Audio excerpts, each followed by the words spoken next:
नमस्ते मेरे प्यारे भारतवासियों। जैसी करनी वैसी भरनी, ये हमारी पुरानी कहावत है जो आज भी उतनी ही सटीक है। मैं सुमित कुमार सिंह आज आपके सामने एक ऐसी ही मुद्दे पे बोलने जा रहा हूँ जो हमारे दिल में आग की तरह जल रहा है।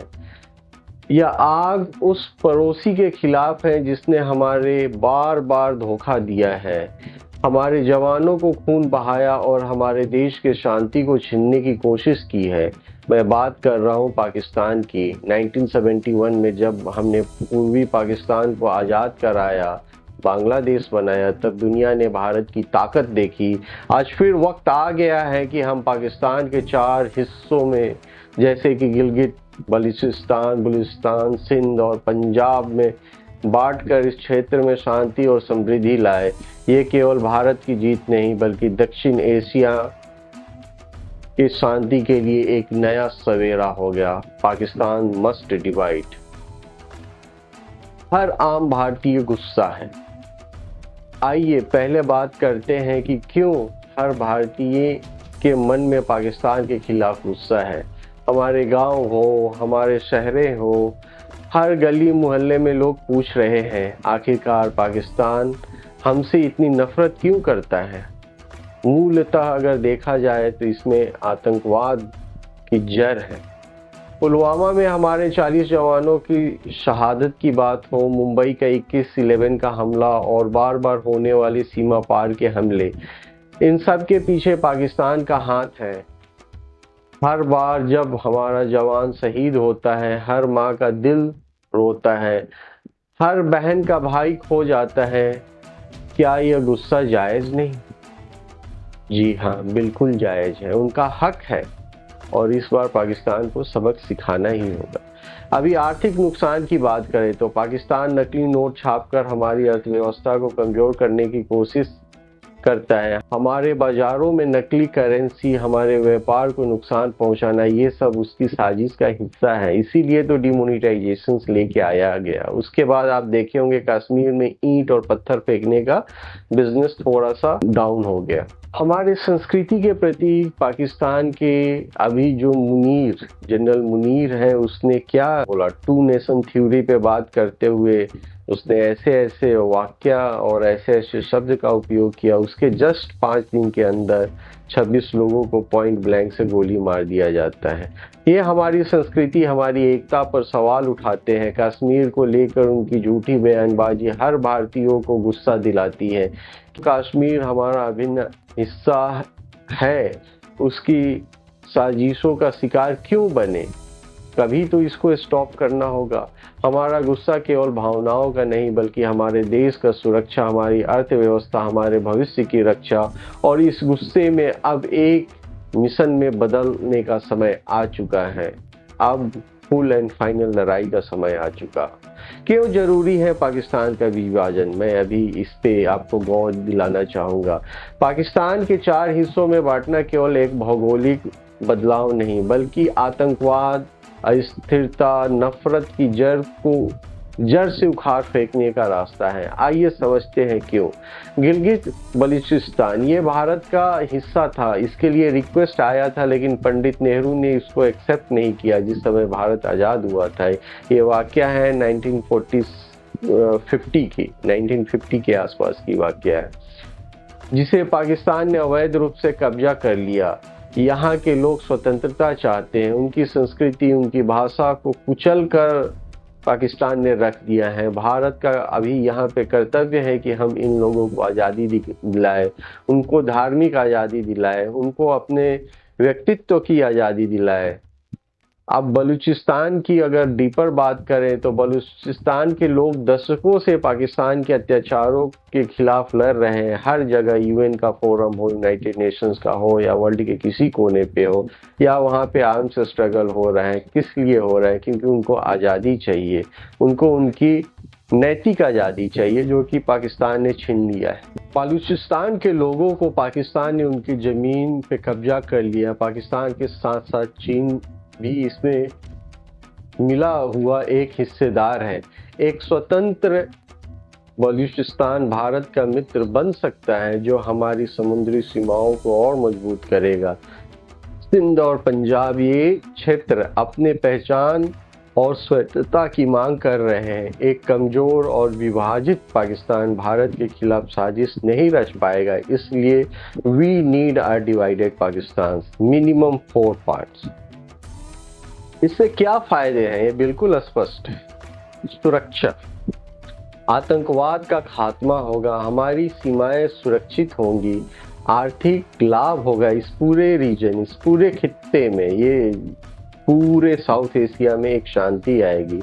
पाकिस्तान की कमजोरी से भारत का व्यापार और निवेश और ज्यादा बढ़ेगा। सीमा पे शांति आएगी। एक स्थिर दक्षिण एशिया जहां भारत नेतृत्व करेगा, वहां पे शांति रहेगी, क्योंकि वी बिलीव इन वसुदेव कुटुंबकम। नैतिकता की जीत होगी। हम उन लोगों को आज़ाद करेंगे जो पाकिस्तान के जुल्मों से त्रस्त है, खासकर वहाँ के आर्म फोर्सेस से। पाकिस्तान के आर्मी ने उस कंट्री को खा गया है। Can you believe? पाकिस्तान की आर्मी वहाँ की इकोनॉमी चलाती है, वो बिजनेस करती है। पाकिस्तान के नेताओं की अगर बात करें, हत्यास्पद बयान जो कि सोशल मीडिया पे आज के आने वाले टाइम में बहुत वायरल हो रहे हैं। अब जरा हंस भी लीजिए, इतनी सीरियस बात हो गया। उन पाकिस्तानी नेताओं पे जो अपनी बयानबाजी से दुनिया का मजाक बनाते हैं। एक नेता ने कहा कि हम भारत को परमाणु बम से उड़ा देंगे। अरे भाई, पहले अपने देश में बिजली तो लाओ, हर दिन अंधेरे में डूबे रहते हो। एक और पूर्व प्रधानमंत्री ने ट्वीट किया, कश्मीर हमारा है, हम इसे लेके रहेंगे और कश्मीर भारत का ताज है। और तुम्हारे ट्वीट का अब भारत के लोगों देखते ही नहीं, बैंड हो चुके हो, क्योंकि भारत में तुम्हारे जैसे नेताओं के सोशल मीडिया अकाउंट्स पे बैन लगा दिया है। ऐसे पागलपंथी कौम जो कि एक मुस्लिम को भी शांति से, भारतीय मुस्लिम को भी शांति से रहने नहीं दे रहा है, ये है पाकिस्तानी आर्म फोर्सेस, वहाँ के पागल हो चुके आतंकवादी। जी हाँ, भारत के कई प्रमुख पाकिस्तानी नेताओं ने उनके प्रचार तंत्र का ट्वीट, फेसबुक और यूट्यूब अकाउंट्स को ब्लॉक कर दिया है भारत ने। बहुत सारे क्रिकेटर हैं, फिल्मी हस्तियां हैं, इसमें जैसे कुछ नाम इमरान खान हो गए, फवाद खान, बहुत सारे ऐसे क्रिकेटर हैं जो भारत विरोधी विचार अपने सोशल मीडिया और ISI से इन्फ्लुएंस होकर भारत के खिलाफ बयानबाजी कर रहे थे। उन सारे का अकाउंट इंडिया में धीरे धीरे करके ऑलमोस्ट ब्लॉक होते जा रहा है। आर्मी के प्रवक्ता अकाउंट्स जो कि IPRS हैं, उसको भी बंद कर दिया गया, जो आतंकवाद को बढ़ावा देने वाले बयान देते हैं, अब भारतीय यूजर्स के लिए ब्लॉक है। कई मंत्रियों के अकाउंट, जैसे कि विदेश मंत्रालय के कुछ अधिकारी जो कश्मीर में झूठ फैलाते हैं, भारत के TV चैनलों पे भी कल बैंड हो गया कि no Pakistani guest are invited to share their opinion on Indian channel, it's banned. Bharat में पूरी तरह से आर्थिक हो, मानसिक हो और साइकोलॉजिकल वॉर में पाकिस्तान को अभी तक त्रस्त कर चुका है। हमने न केवल उनकी आवाज़ को दबाया, बल्कि उनके झूठ को भारत के जनता के सामने पहुंचाने से रोका। ये एक ऐसा सर्जिकल स्ट्राइक है जो बिना गोली चलाए उनकी नींद उड़ा रही है। भारत की कूटनीति और पाकिस्तान के आर्थिक प्रभाव।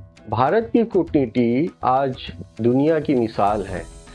हमने पाकिस्तान को हर अंतर्राष्ट्रीय मंच पे नंगा किया। संयुक्त राष्ट्र का अगर मंच हो, जब पाकिस्तान कश्मीर की राग आलापता है, तो हमने विदेश मंत्री उस आतंकवाद का पर्यायवाची बता देते हैं। जो G20 एसोसिएशंस और अन्य मंचों पे भारत और पाकिस्तान को अलग थलग, भारत ने पाकिस्तान को बिल्कुल अलग थलग कर दिया है। कई देशों ने भारत के दबाव में पाकिस्तान को हथियार और आर्थिक मदद देने बंद कर दिया, खासकर वेस्टर्न कंट्री जैसे अमेरिका हो, और भी बहुत सारे लोग थे जो पहले देते थे, अब बंद कर रहे हैं। अब बात करते हैं आर्थिक प्रबंधनों की, जिसने पाकिस्तान को की कमर तोड़ दी है एक तरह से। मोस्ट फेवरेट नेशंस MFN का दर्जा भारत ने हटा लिया था 2019 में। भारत ने पाकिस्तान को दिया गया MFN दर्जा वापस लिया था। इसके चलते पाकिस्तान का भारत के साथ पार ऑलमोस्ट जीरो तक पहुंच गया था, बट थर्ड वर्ल्ड कंट्री से भी वो लोग करते थे। इंडिया से एक्सपोर्ट होता था, दुबई जाता था, दुबई के पोर्ट से फिर पाकिस्तान या भाया ईरान जाया करता था। भारत ने वो भी अभी बिल्कुल बंद कर दिया है। अब पाकिस्तान में हर चीज की कीमतें एकदम आसमान तक पहुंच गई है। सीमा शुल्क का बहाना भी पाकिस्तान बनाया करता था। भारत ने पाकिस्तान के सामानों पे 200% का सीमा शुल्क बढ़ा दिया, जिसके चलते उसका निर्यात ऑलमोस्ट इंडिया के लिए जीरो हो चुका था। थोड़े बहुत कुछ सामान आते थे, वो भी अब जीरो हो गए। भारत ने पूरी तरह पाकिस्तान को बहिष्कार किया। भारत ने 60 सम्मेलनों में हिस्सा लेना बंद कर दिया था। एक 60 समिट हुआ करता था, जिसमें पाकिस्तान के क्षेत्रीय सहयोग का मंच खोना पड़ा, जो लोकल लेवल पे बहुत कुछ बोलते थे। इससे आर्थिक संकट भी आया। पाकिस्तान की जीडीपी वृद्धि दर 1% से भी कम है। Can you believe, less than 1% GDP जिस कंट्री के हो, वो भारत का 7-8% ग्रोथ वाली कंट्री से लड़ाई करने की सोच रहा है। मुद्रास्फीति, वहाँ महंगाई दर 20% से ऊपर है और वह हर साल IMF के कर्ज तले दबा हुआ है। भारत के दबाव में कई देशों ने पाकिस्तान को कर्ज देना धीरे धीरे बंद कर दिया। बस अब उसके साथ दो कंट्री बहुत क्लोज हैं, चीन और आप गेस कर सकते हैं जिस कंट्री का अभी नेवल शिप वहां पे आया है। जी हाँ, मैं बात कर रहा हूँ तुर्की। अर्दोगान पाकिस्तान से थोड़ा मिलजुल के वो कोशिश कर रहे हैं। पाकिस्तान की अर्थव्यवस्था आज टूट चुकी है। उसके पास न पैसा है, न संसाधन और न ही भविष्य की कोई उम्मीद। भारत की ये रणनीति बिना युद्ध के, बिना खून बहाए पाकिस्तान के घुटनों पे ला रखी है। जब गिलगित बाल्टिस्तान, सिंध और पंजाब अपने रास्ता चुनेंगे तो पंजाब का नामो निशान तक मिट जाएगा। अभी पाकिस्तान की अर्थव्यवस्था बिल्कुल टूट चुकी है। उसके पास न पैसा है, न संसाधन, न ही भविष्य की कोई उम्मीद। भारत का यह रणनीति बिना युद्ध के, बिना खून बहाए पाकिस्तान को घुटने पे ला रखी है।